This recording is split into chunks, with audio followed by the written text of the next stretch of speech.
Welcome everyone to our Picture This exhibition on the theme of glimpses of other worlds. In this project we had two kinds of creatives, with visual artists providing the inspiration for writers.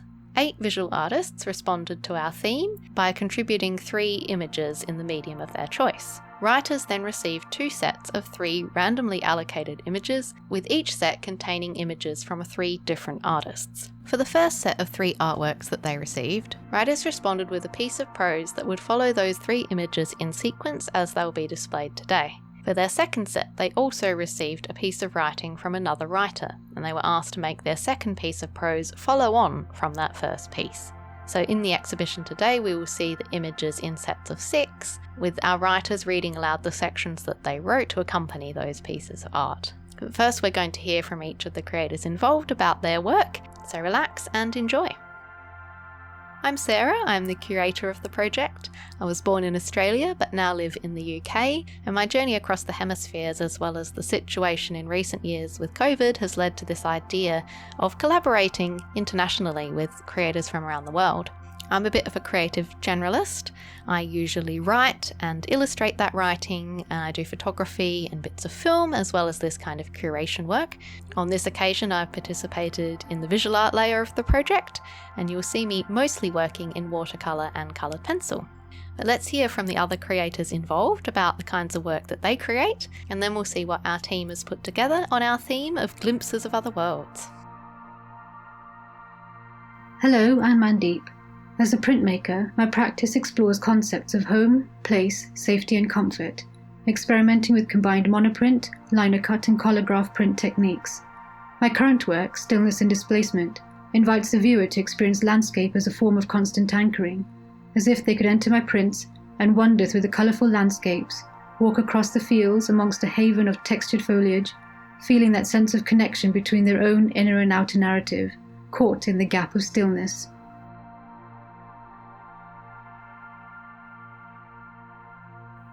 Hi, I'm Elizabeth, a part-time writer from South Australia.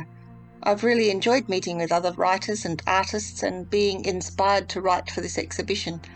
I find writing to be a valuable way to learn about the world. I hope you enjoy these glimpses.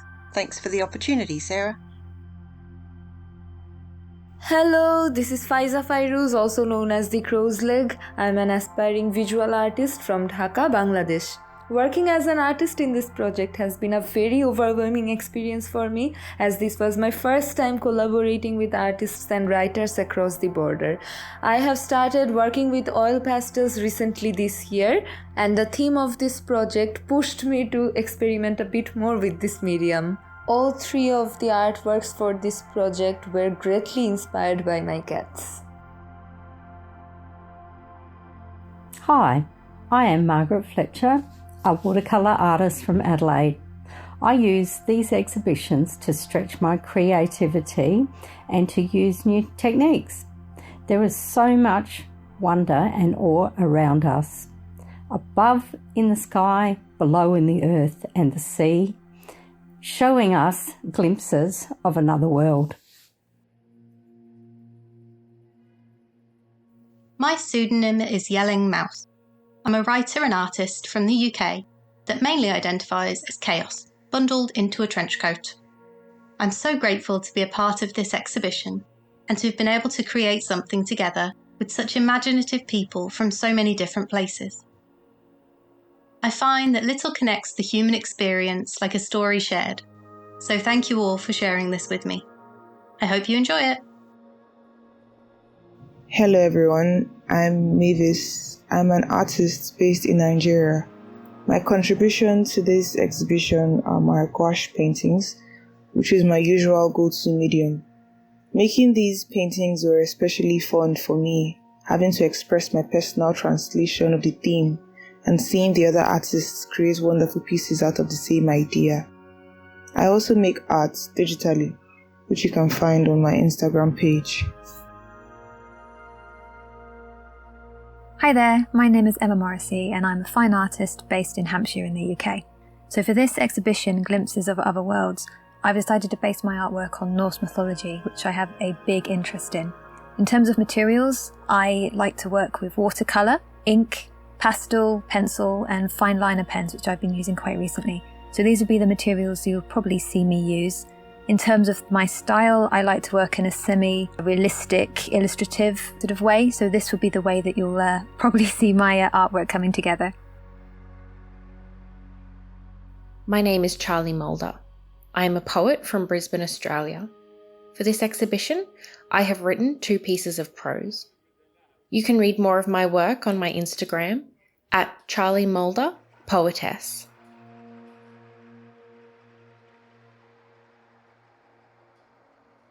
Hello everyone, I'm Ina, an expat from Ukraine and Australia and currently based in Warwick, UK. I'm an artist who usually works with soft pastels. For this exhibition I contributed 3 artworks. I experimented with style, light and colors, moving towards more abstract and magical implementation to stay in line with the theme of Glimpse of Other Worlds. If any of my artwork from this exhibition sells, it will be donated to Ukraine. Привіт, друзі! Hola amigos! Hello, my dear friends! My name is Ksenia Tomasheva and I'm a person who tells the stories. Actually, that's what I do in all spheres of my life. I do that for living as a game designer, I do it for passion and for public work as a writer, and I do it to relax as an artist. I love working with soft pastels and acrylics. These are 2 my main mediums for now. If I ever sell any of the artworks within this project, I would love to spend this money to another project which is adding a lot to the cultural space of my native country, Ukraine.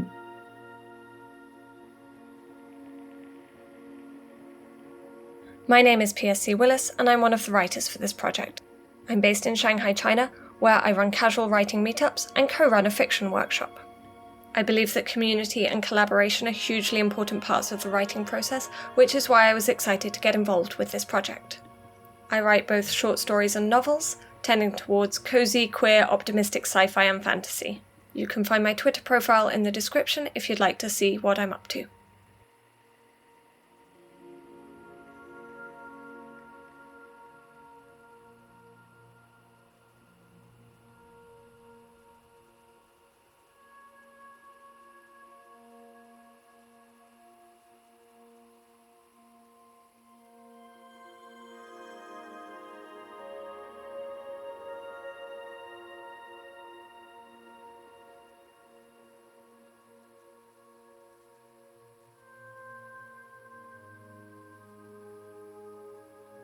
In morning mist the ground wakes, the sun's first kiss thawing the night's chill.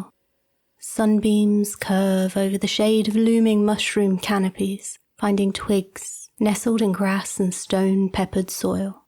The scuttle of insect thrums, an overlay to the miniature roads and towers they inhabit. But in this bustling city, a new face appears. Eyes that see all manner of colours in the dim light, and those finding homes here know the danger of prowling sets of razored paws. All at once, busy streets seem deserted. A stillness meets the sharp smile of a house cat turned terror. A whisper away, a clever nose unearths the scents of minute galaxies.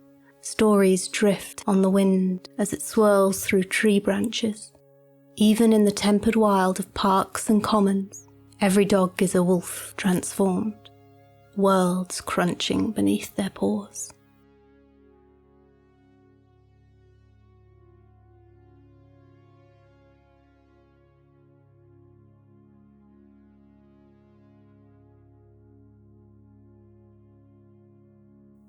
Then, later, as the sun settles again, worlds of galaxies appear above all the creatures, above you and me and us.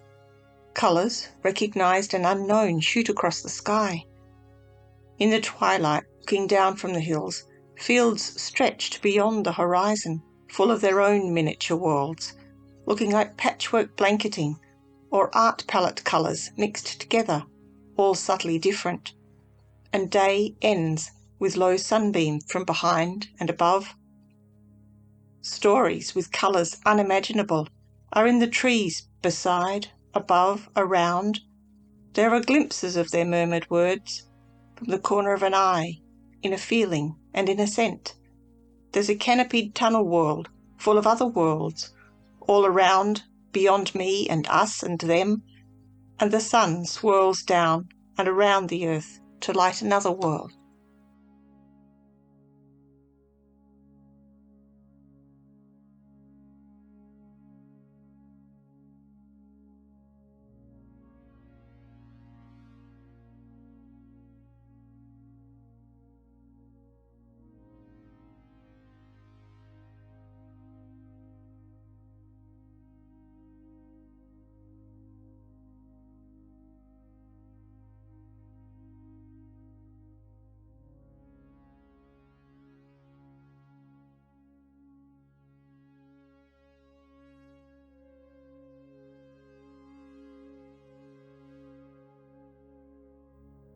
I took an amble down to the water, my nose filled of a damp earthen scent that I could almost taste, and a supportive wind howled down my spine. The clouds slow danced and parted enough for the sun to refract the scene into technicolor brilliance. I looked ahead, and my body and mind were overcome with familiarity. I had been here before, seen this before, felt this before, and knew what was coming next. And there it was, in all its shimmering vitality, just as my mind had promised. Shards of thin light swirled and shimmied towards the clouds above. The awesome beauty of whatever I was witnessing was making a mockery of the sun and clouds' proud show. I blinked, and blinked again. I turned to the scene behind me to reset my eyes. The light on the plains now before me seemed unreal, as if someone had constructed a collage made simply of paper, and if I reached out, it could fit, scrunched up into my fist and be set alight. A light, fire. I turned back to my first vista. The sudden change of light half blinded me, and it seemed as if all the colours before me ran together. The feeling of familiarity had dispersed with the clouds, yet this flickering tail of light remained.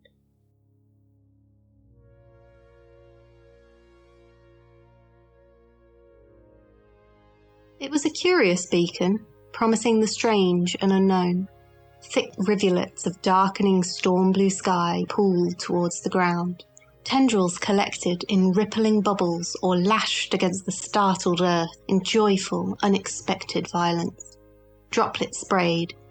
I imagined dancing, kicking feet. Through liquid bars, a mass of flames erupted, the flickering fur of a beast too wild to be bound by flesh.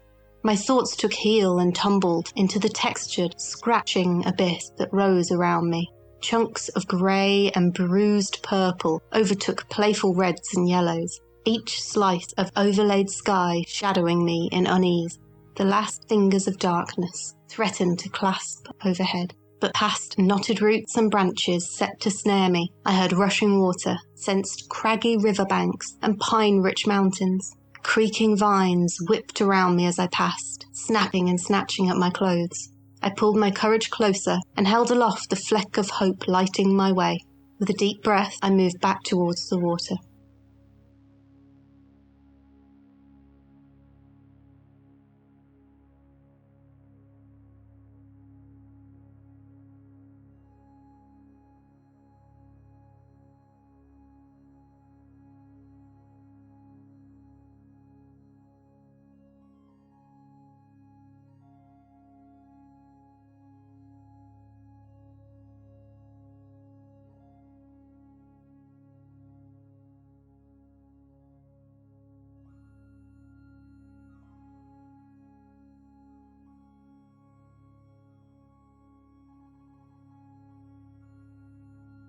The mountains look sharp enough to cut the sky. I wish they would. I wish they would rip a hole in this world and let a new one tumble through. Light sings in impossible colours, duetting with its reflection in the lake. Here, I am a speck. I am not embroiled in overdraft fees or scheduling or keeping a smooth professional face over my hurt. I trudge down, breathing sharp lungfuls of winter air. Entering my family's cabin, I gaze out at autumn. Beyond the window, it's my favourite season, thickly draped in oranges and golds. The leaves would crunch if they existed. Which autumn is it? Perhaps I could choose. Perhaps this autumn belongs to an entirely different version of me that never met him. Maybe she has a wife and kids.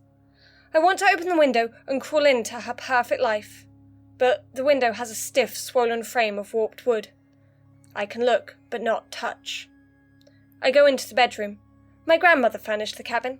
I don't know whether things were newly proudly bought or already old and worn. I never asked. I never asked if she saw things in the mirror either. A glimmer of pink. The creatures usually only appear in the corner of my eye, but today when I turn, bright blue eyes stay staring at me. The thing is large, feline-ish, befanged. It presses its paws against the glass and opens a cavernous blue mouth, mewing to be let in.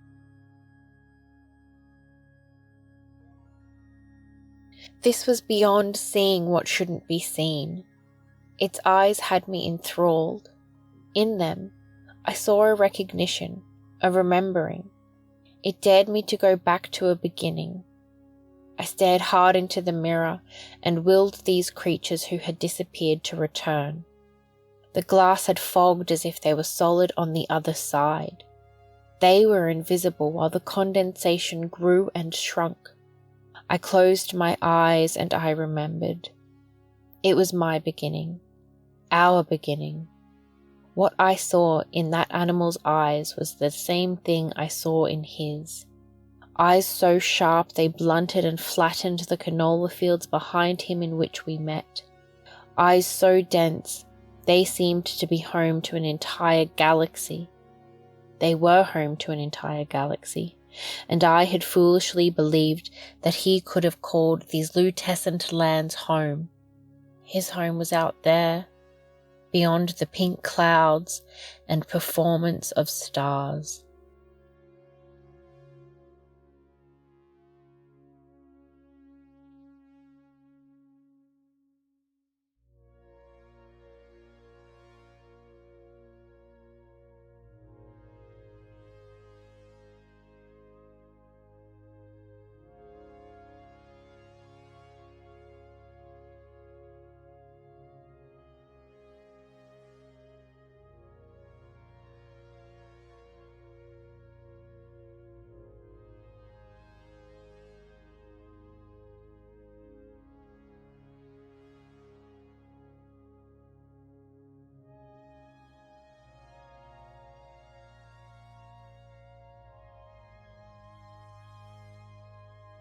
Dare I go out to the life I glimpse, to bare my eyes and soul to the beauty, the danger, the fear, the amazement, the reaching ups and the digging downs, to be aware of the openness I see out there, the whole sky of possibility?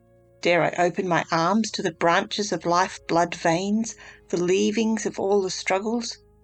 Could I leave this familiar sense of safety here behind my protective fence and put myself out there where glints of sunlight flutter, a dragon or two steam, and the light is such that there could be anything and it wouldn't be unexpected.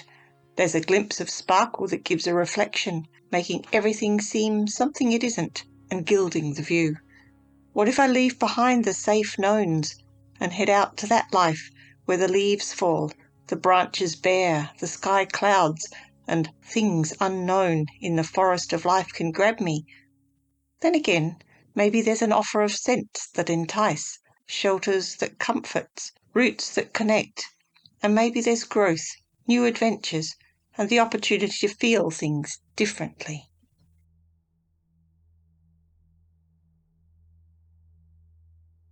Other people don't see the sky as fractals.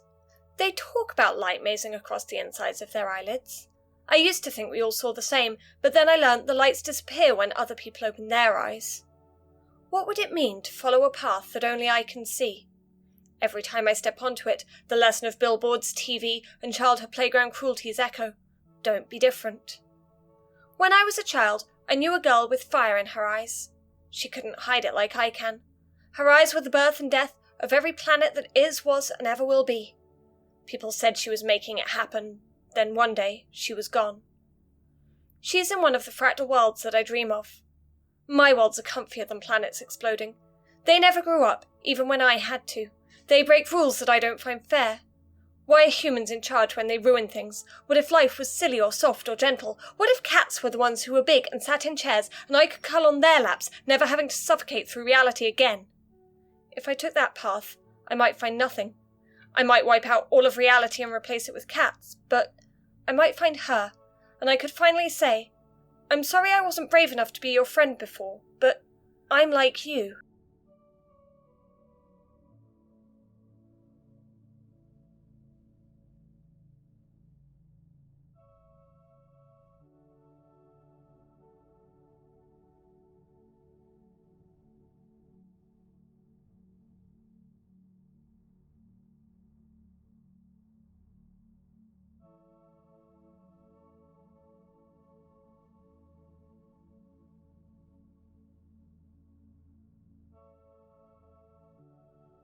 There are times when we feel that we see briefly into other worlds.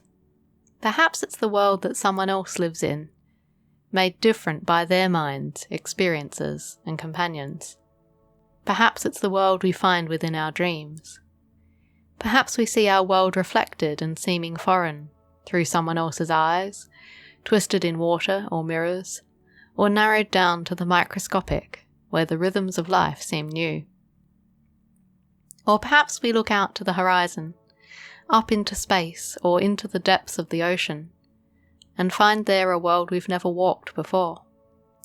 We feel small at these times, seeing how much larger the universe is than the part we occupy, how tiny the slice of existence that each of us experiences.